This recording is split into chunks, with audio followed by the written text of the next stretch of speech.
Tonight, life after the breakup, life without the St. Louis Rams. Not so much what went wrong or what we could have done better, but what does it mean going forward? How do we move forward? The Rams didn't just dump us, they've already changed their name to Los Angeles, so we should probably figure out how to move on too. Stay tuned. Stay Tuned brings together local experts, journalists, civic leaders, and regular people to have tough conversations for a stronger St. Louis. Add your voice to our conversation, and you're at the table as we stay on top of current events and go deeper, bringing more light and less heat to the issues that matter. From the 9 network of public media in Grand Center, this is Stay Tuned.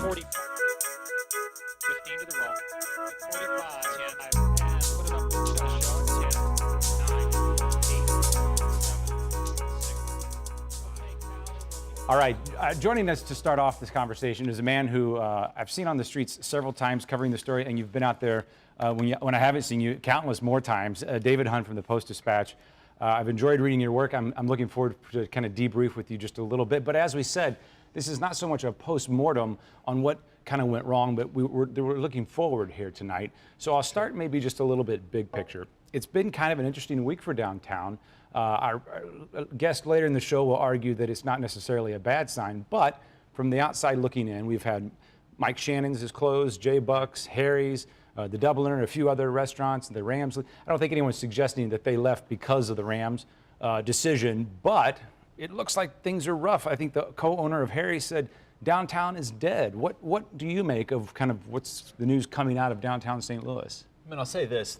To start with, when we got a hold of that application that Stan Kroenke, owner of the Rams, sent to the NFL to move his team, I think that I think anybody who cares about this area has to kind of take a deep breath when they read that, because there were some problems with the application for sure, but it presented as a whole kind of a reflection of us that's not very comfortable to look at, and about our economy, about our job growth and our population growth, things that we need to struggle with to figure out. We took exception to it, but that doesn't mean some of it wasn't true. Yeah, there were a lot of problems with the application. It picked a lot of strange sources for its data.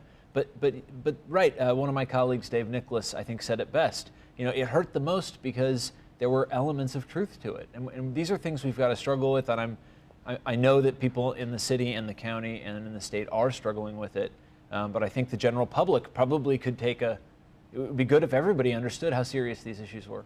So let's talk about what is being done to move forward, and maybe we'll start with kind of the obvious question that might be the shortest answer. Do we go out and get another football team? Is there a faction in the city that says we're not giving up, we're going to get football? Not only do I think there's not a faction in the city that wants to go find a team, but I don't think there's many elsewhere. I mean, I've gotten emails from people who want to see a Canadian Football League team, lots from people who want a Major League Soccer team. I've gotten people who want a basketball team. I've gotten relatively few who are looking for an NFL team again. I really think that that most view this as the NFL burning its collective bridge. So talk about the MLS. We've seen a lot of there was the video online from the MLS themselves where they were out asking other coaches, including the coach of the team owned by Stan Kroenke, and they to a person said St. Louis is where that league should expand.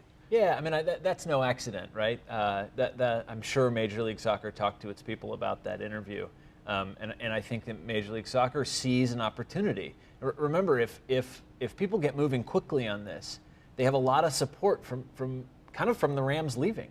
A lot of people, I think, would jump onto this and say, yes, let's get this going. Let's turn this into something positive. I think they could spin it that way, and I think the MLS sees it that way. It still takes money, though. You're still going to need a stadium, and you're still going to need a team owner. But vastly less. So this MLS stadium would cost, like a really nice MLS stadium would be $200 million.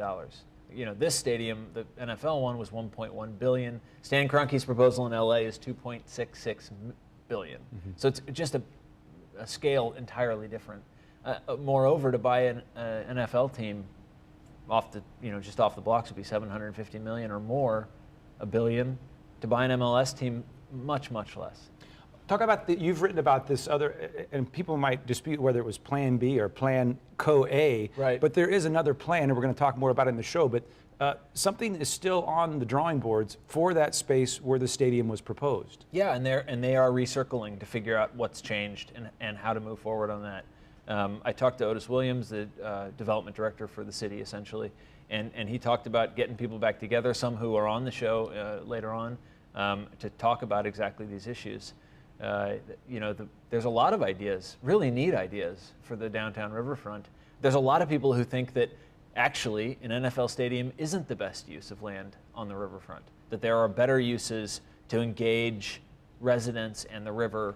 High density housing, if possible, would be one of those ideas. I said we weren't looking back, but we'll do it for just one question, and that is there was 16 point something million you've written about spent in this unsuccessful effort to keep the Rams. Right.